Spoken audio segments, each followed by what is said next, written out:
കളയുന്നു. നിങ്ങൾ എന്നിൽ വസിക്കുകയും എൻ്റെ വാക്കുകൾ നിങ്ങളിൽ നിലനിൽക്കുകയും ചെയ്യുന്നെങ്കിൽ ഇഷ്ടമുള്ളത് ചോദിച്ചുകൊള്ളുക, നിങ്ങൾക്ക് ലഭിക്കും.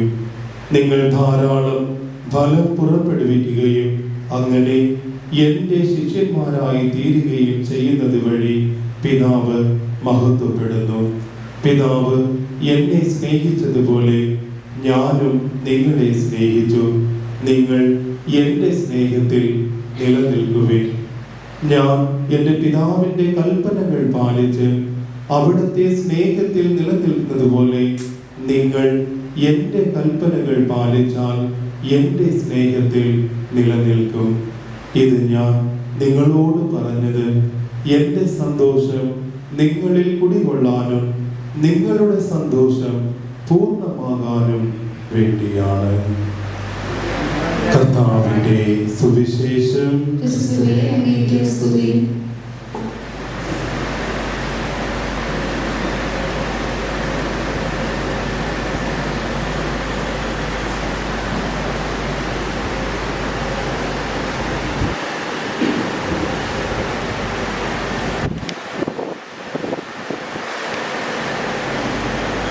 യേശുവിൽ എത്രയും സ്നേഹം നിറഞ്ഞ പ്രൊവിൻഷ്യൽ സിസ്റ്റർ ആനി, നമ്മുടെ ഈ കോൺവെന്റിൻ്റെ സുപ്പീരിയർ സിസ്റ്റർ റീമ, ഏറ്റവും പ്രിയപ്പെട്ട ഡൊമിനിക്കൻ സിസ്റ്റേഴ്സ്, പ്രിയപ്പെട്ട വൈദികരെ, സമർപ്പിതരെ, മാതാപിതാക്കളെ, സഹോദരരെ, വലിയ അനുഗ്രഹത്തിൻ്റെ സുദിനമാണ്.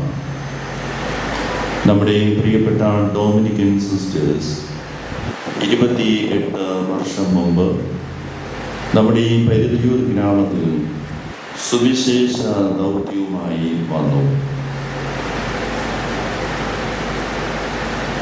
ആ സിസ്റ്റേഴ്സിൻ്റെ സാന്നിധ്യത്തെക്കുറിച്ചും അവരുടെ ശുശ്രൂഷകളെക്കുറിച്ചും അത് നമ്മുടെ ഇടവക മക്കളിൽ ചെലുത്തിയിട്ടുള്ള സ്വാധീനങ്ങളെക്കുറിച്ചും ഞാൻ പറയാതെ തന്നെ പരിധിയൂർ ഇടവക മക്കൾക്ക് വളരെയേറെ അനുഭവമുള്ള കാര്യങ്ങളാണ്.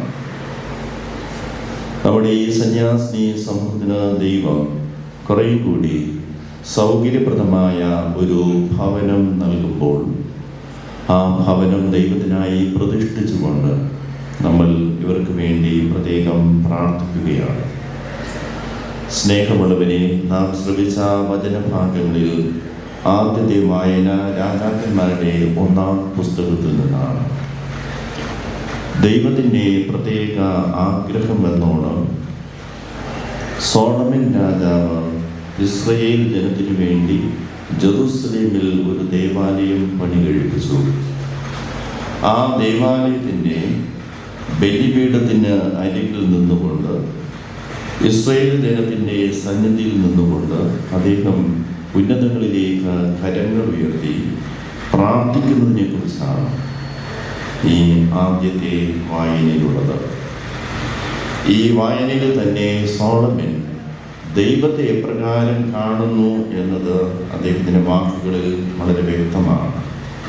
ഇസ്രായേലിൻ്റെ ദൈവമായ കർത്താവേ, പൂർണ്ണ ഹൃദയത്തോടെ അങ്ങയുടെ സന്നിധിയിൽ വ്യാപരിക്കുന്ന ദാസന്മാരോടുള്ള ഉടമ്പടി പാലിക്കുകയും അനന്ത സ്നേഹം അവരുടെ മേൽ ചൊരിയുകയും ചെയ്യുന്ന അങ്ങയെ പോലെ ഭൂമിയിൽ മറ്റൊരു ദൈവവും ഇല്ല.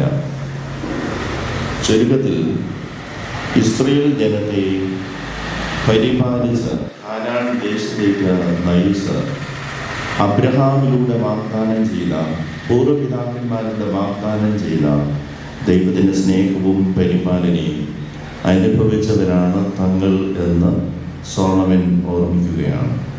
മാത്രവുമല്ല, ദൈവം എല്ലായ്പ്പോഴും തൻ്റെ വാഗ്ദാനങ്ങളിൽ, വാക്കുകളിൽ വിശ്വസ്തനാണെന്നും ഈ പ്രാർത്ഥനയിൽ സോളമൻ ദൈവത്തോട് ഏറ്റു പറയുന്നുണ്ട്. എങ്കിലും 27-ാം വാക്യത്തിൽ സോളമൻ തന്നെ പറയുന്നു, ഈ പ്രപഞ്ചത്തെ മുഴുവനും സൃഷ്ടിച്ച ദൈവത്തെ ഒരു പ്രാർത്ഥനാലയത്തിൽ ഒതുക്കി നിർത്തുവാൻ കഴിയുമോ? അദ്ദേഹം പറയുന്നത്, എന്നാൽ ദൈവം യഥാർത്ഥത്തിൽ ഭൂമിയിൽ വസിക്കുമോ? അങ്ങയെ ഉൾക്കൊള്ളാൻ സ്വർഗത്തിൻ്റെയും സ്വർഗത്തിനും അസാധ്യമാണെങ്കിൽ ഞാൻ നിർമ്മിച്ച ഈ ഭവനം എത്ര അപര്യാപ്തം. നമ്മളിന്ന് ഈ കോൺവെന്റിലെ ഏറ്റവും പ്രധാനപ്പെട്ട ഇടമായ ഈ ചാപ്പലിൻ്റെ ചെറിയ ദേവാലയത്തിൻ്റെ ആശീർവാദവും ബലിയർപ്പണവും നിർവഹിക്കുമ്പോൾ നമുക്കറിയാം ഈ സന്യാസിനി സമൂഹത്തിൻ്റെ ജീവിതത്തെയും അവിടെ പ്രേക്ഷിത പ്രവർത്തനങ്ങളെയും അതിനുവേണ്ട എല്ലാ ആത്മീയ ഊർജവും അവർക്ക് ലഭിക്കുന്നത് ഈ ചാപ്പലിൽ നിന്നാണ്. ഇവിടെ പ്രത്യേകമായ യേശുവിൻ്റെ സാന്നിധ്യമുണ്ട്. പരിശുദ്ധ കുർബാനയിൽ ഈ പ്രാർത്ഥനാലയത്തിലാണ് ദൈവവചനം അവർ നിരന്തരം വായിക്കുകയും പ്രാർത്ഥിക്കുകയും ഒക്കെ ചെയ്യുക. അപ്പം പ്രത്യേകമായി ആത്മീയ ജീവിതത്തിലും സന്യാസിനി ശുശ്രൂഷയിലും ദൈവത്തിൻ്റെ സാമീപ്യവും ദൈവത്തിൻ്റെ സ്നേഹവും അവിടുത്തെ പ്രസാദപരവും കൃപകളും അനുഭവിക്കുന്ന ഏറ്റവും പ്രധാനപ്പെട്ട ഇടമാണ് ഈ ചാപ്പൽ. ദൈവിക സാന്നിധ്യത്തിൻ്റെ അടയാളമാണ്. തീർച്ചയായും ദൈവം എല്ലായിടത്തുമുണ്ട്. എങ്കിലും പ്രത്യേകമായ രീതിയിൽ ദൈവത്തിനായി നാം പ്രദർശിപ്പിക്കുന്ന ആലയത്തിൽ ദേവാലയത്തിൽ സന്നിഹിതരാണ്. ആ സാന്നിധ്യം എന്നും അനുഭവിക്കുവാനും അനുഗ്രഹീതരാകുവാനും നമ്മുടെ ഈ സിസ്റ്റേഴ്സിന്, ഡൊമിനിക്കൻ സിസ്റ്റേഴ്സിന് കഴിയട്ടെ എന്ന് നമുക്ക് പ്രാർത്ഥിക്കാം. 29-ാം തിരുവചനത്തിൽ ഒരു പ്രത്യേകമായ ആഗ്രഹം സോളമൻ പ്രകടമാക്കുന്നുണ്ട്. അങ്ങയുടെ ദാസൻ ഈ ഭവനത്തിൽ വെച്ച് സമർപ്പിക്കുന്ന പ്രാർത്ഥന കേൾക്കുന്നതിന് അങ്ങയുടെ കടാക്ഷം ഇതിന് മേൽ രാപ്പകൽ ഉണ്ടായിരിക്കണമേ. ഇത് തന്നെയാണ് എൻ്റെയും പ്രാർത്ഥന.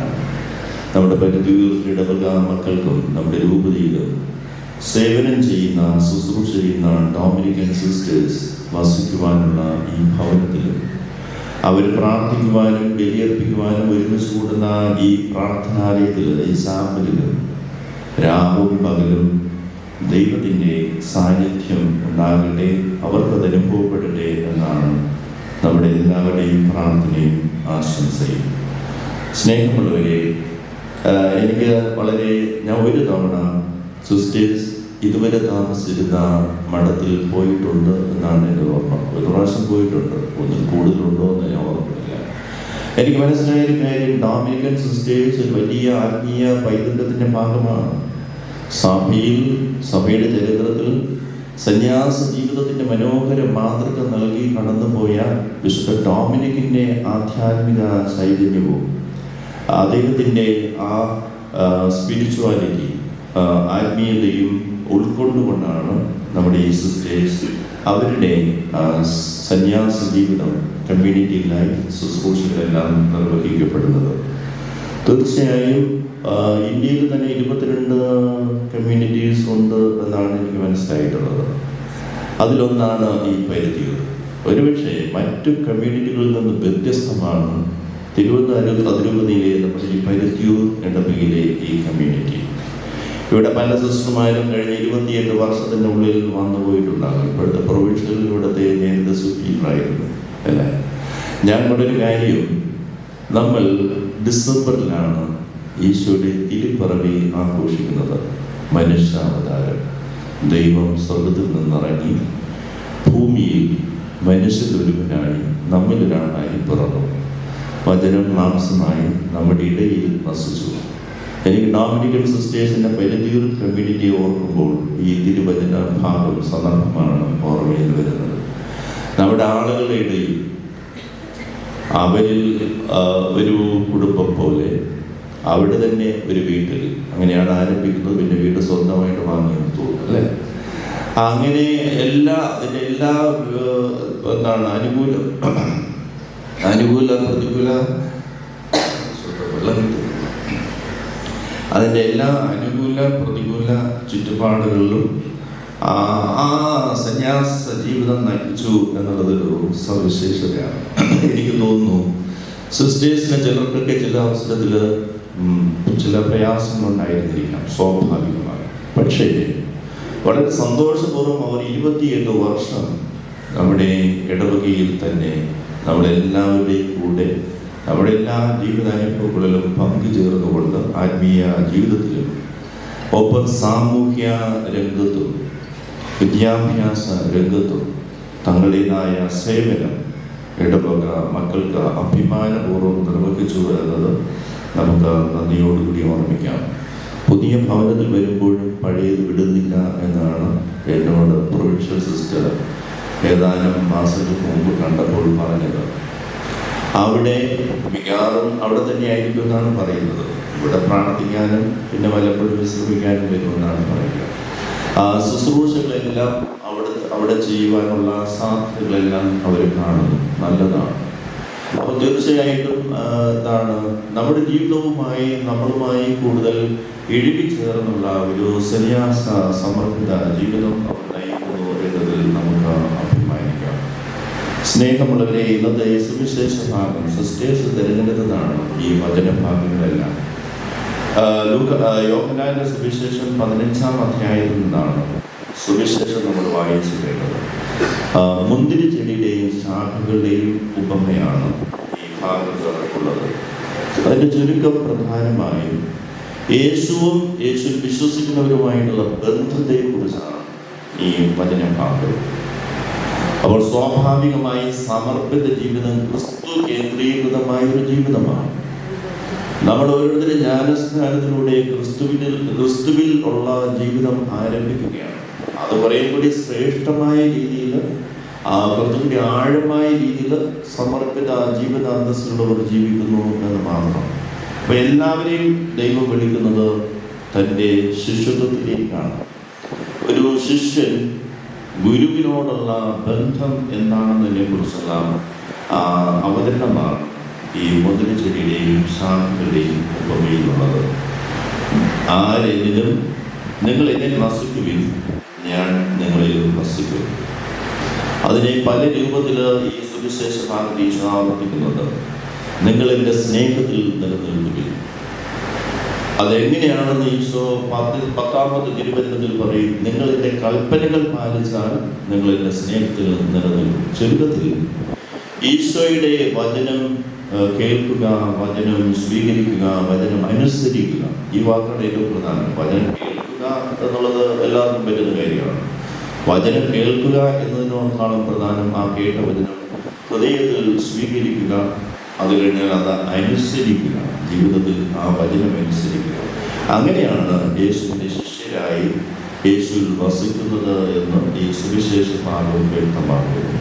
ചുരുക്കത്തിൽ യേശുവുമായുള്ള ബന്ധത്തിൽ, യേശുവുമായിട്ടുള്ള സൗഹൃദത്തിൽ, സ്നേഹത്തിൽ, കൂട്ടായ്മയിൽ ഉള്ളൊരു ആത്മീയ അടിത്തറയിൽ നിന്നുകൊണ്ടാണ് ഏത് വിശ്വാസിയും, ഏത് ശിഷ്യനും, ഏത് സന്യാസിനിയും, ഏത് വൈദികനും തൻ്റെ എല്ലാ പ്രവർത്തനങ്ങളും എല്ലാ ശുശ്രൂഷകളും നിർവഹിക്കുന്നത്. ഇതിനകത്ത് പറയുന്നൊരു കാര്യം, ഈ മുന്തിരിച്ചെടിയിൽ ചേർന്ന് നിൽക്കാത്ത ശാഖ ഫലം പുറപ്പെടുവിക്കാൻ കഴിയില്ല. അത് ബന്ധം വേർപെടുത്തി അത് മാറിപ്പോകുമ്പോൾ പിന്നെ അത് ഉണങ്ങിപ്പോകും എന്നൊക്കെ പറയുന്നതാണ്.